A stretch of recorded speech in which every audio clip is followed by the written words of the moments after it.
All right, welcome back to Inside the 90. And today we're going to be talking about common language. And this came from a lunch I just had with an owner of an organization. A lunch today. A lunch today. Yes. Yeah, it was today, to be clear.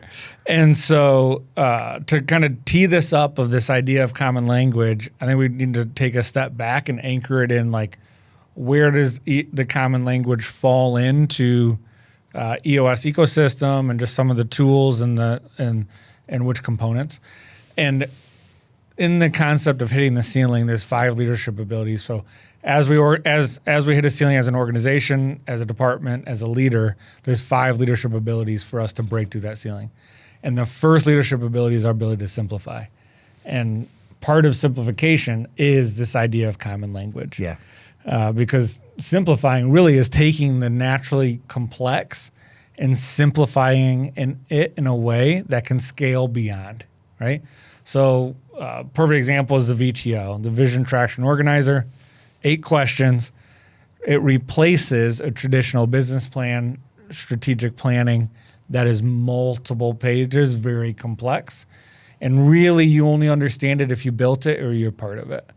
But it's simplified in a way that now can be carried on beyond that individual that created it. Yeah. So let's talk about kind of this idea of simplification through the lens of common language.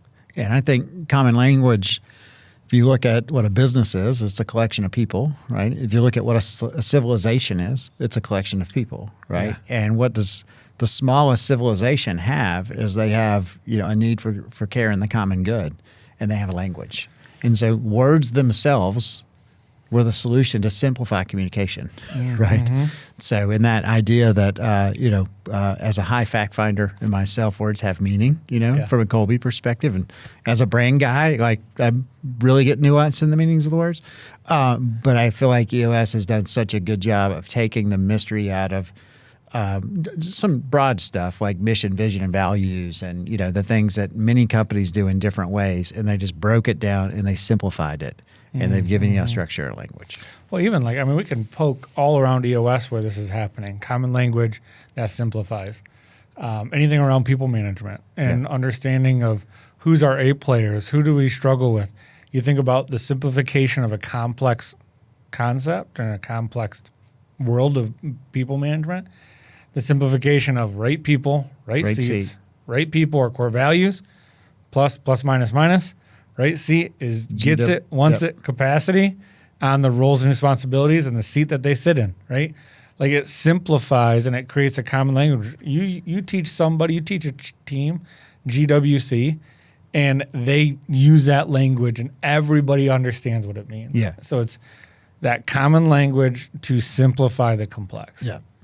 And that gives us, that is a large part of the power and the value of using common language in a system like EOS. And when you think about casting that vision, right, and it can feel, as a visionary, it can feel redundant. Yeah. And actually, before I go to that, let me throw it over to you. Talk about your lunch and where that conversation went. Yeah, so it's a good one. So I was sitting at lunch with an owner of an organization, fast-growing organization, has now sat in the visionary seat for about 12 months. So they're about 12 months into their journey. They're on their second integrator. That integrator is really a strong integrator, and it's really giving space for the visionary. Not only did they hire an integrator that's strong, but they've also hired their first assistant. And so this visionary feels this freedom occurring, which is absolutely amazing, right? And he's getting into vibe coding, which I told him be careful, but because now he's going over here. Squirrel. Right?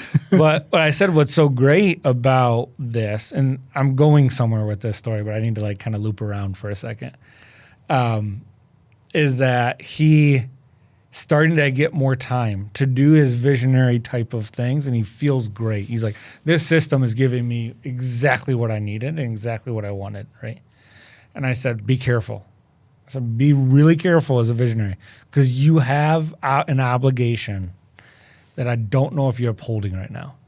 Because what's happening is that he's relying on everybody else now to make sure that his vision is carried out. I said, you have an obligation through the US tools to check in, to ensure that the culture is still strong, to ensure, right, hold the integrator accountable, fly in and poke at these things. Like, you have to carry that common language, and you have to be the one to carry the torch of the VTO, right? And not get too far disconnected from it, just assuming everything's going well. And we were talking about there's different ways to do that. And he gave me an example of they just had a hiring class. So they kind of hire in classes. And I think they were bringing 4 or 5 people in. And they have a few steps in their hiring class. And they were meeting with a leader, an operational leader. And that operational leader's, one of their agenda items is to go over the core values. And so they're talking about the core values, talking about the VTO. And then he had them the next day, the owner did. And he was going through the VTO again. And he's like, Andrew, in the back of my mind, I'm like, what am I doing? These people heard this yesterday. Yeah. Like, why would I do this again? He goes, no, trust the process. Andrew would say to do it again, you know? And so he's like, I did it. I did the core values and I did the core value speech. And I had them close their eyes when I was doing it. And he was like, I saw it click for people. Like, I saw the fact that we used the same language, we used the same words, and we didn't just move on and just say that was a checkbox.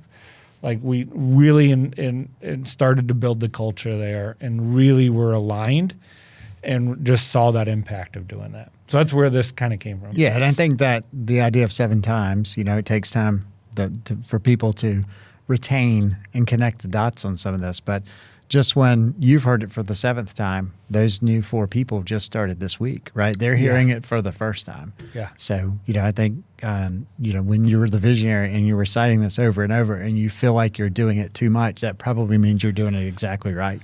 You get a little bit of annoyed of yourself saying the same things over and over again. Yeah. But that common language is so powerful. Yeah. It starts to really start building upon that. And then that's at a high level, but even common, like, words matter and in the nuances of little aspects too. So as we are moving fast and things are going quickly, complexity will grow naturally unless we fight it. So even having a creative vocabulary in the nuances is really important.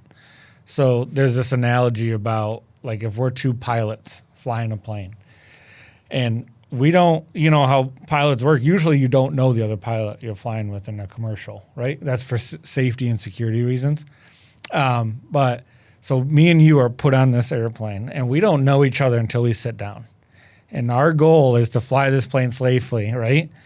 Imagine the common language we have to have. It's not like we get up in the air and I go, hey, you see that little thing over there? It looks a little low. What does that mean? Why is that light flickering? Why is that? What is this? Hey, look at that little button over there. No, up, right? You don't do that. You go airspeed 140, right? At this X, I don't know, speech of pilots. But you see what I'm saying? Like, I can say one thing and they know exactly what that means, and we can bounce back and forth. And it's not just about communications. It's actually tied to exactly what the behavior or action that needs to be done. Yeah. And that's the power of common language as we scale in that side. And so there's a lot of common language in EOS. I think there's the VTO, which is helping cast the vision and do that in a way that it's simple and people can understand. But to me, just coming back down to one of the most powerful words is issue. Yeah. And just having clarity on that, you know, when there's issue, it can be, I've got a problem I need solved. I need help with something. I need clarity on something. I need you to know about this. But just introducing that language and getting your team to understand, like, hey, we hit issues all day long. And the process is built for that. Because there's no, you know, I was saying this morning to our team, like our team is not a machine, it's an organism. Right. It's very dynamic. It's changing all the time. It's never going to be like, hey, we got this thing perfectly dialed in. Right. So just if you fix one problem today, great. Guess what tomorrow has? A whole new set of problems. And we should feel good about that. Yeah. Like I heard somebody say the other day that our issues are the fuel to our growth. So if we don't have issues, we're not growing. We're literally going to stay in this exact same place. And issues are a good thing. Yes. We're here to solve Their problems. progress. Their Yes. progress. Yeah. And it creates that language and that kind of.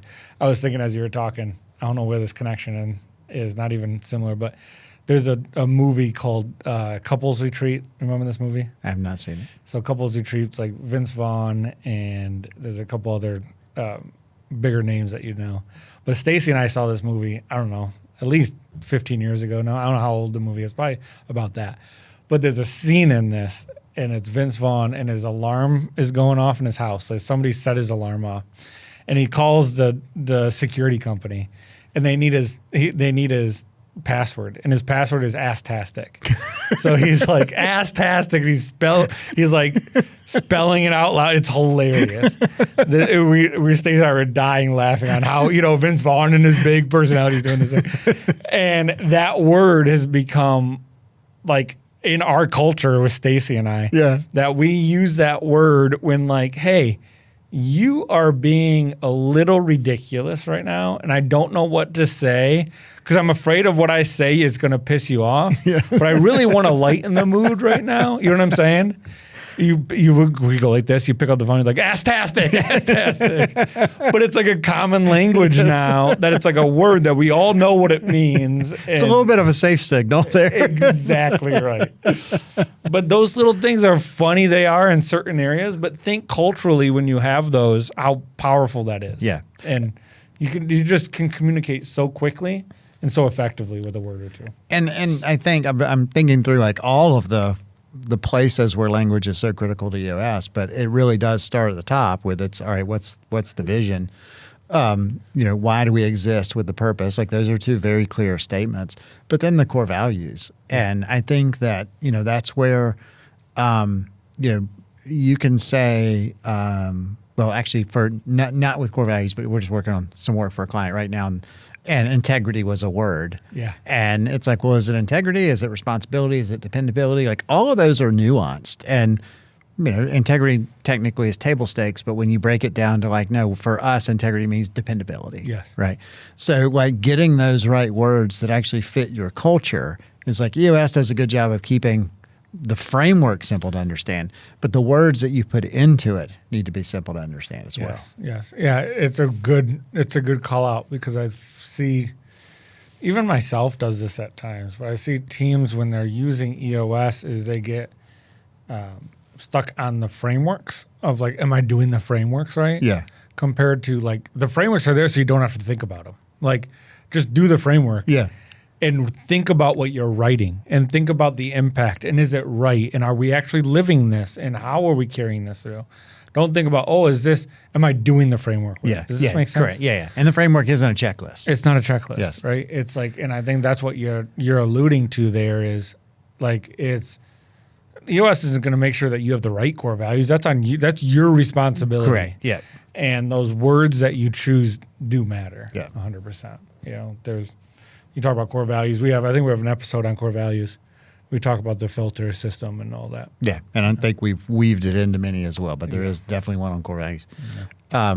Well, any other closing language on this? I think the closing thought for me is read the 4 Obsessions of an Extraordinary Executive from Patrick Lencioni. Kind of hits on some of this and it weaves it through. So I think that's a great read to just understand this concept a little bit more. And then the other thing is really know the words that you're writing in those key areas and know what's behind them and use them more often. Yeah. Core values, core focus, 3-year picture, 1-year plan, like all of those things. Make sure you know them well. And lastly is have fun with it. Like in your organization, create acronyms, create funny words that mean things. And then I got one more as I'm going, is create a glossary for your company. Yeah. Have a 20 to 30 word, like here's our terms of what they mean for us. Yeah, and then my closing thought on that too is once you have a glossary, now you have an internal language for yourself. And every culture has a little cult in it, right? Yeah. And that's what people latch on to. is that personalization and that unique language that just feels right for you. And that's honestly what people want to be a part of, and that's what they celebrate. I love it. I love it. So words have meaning. Common language is good.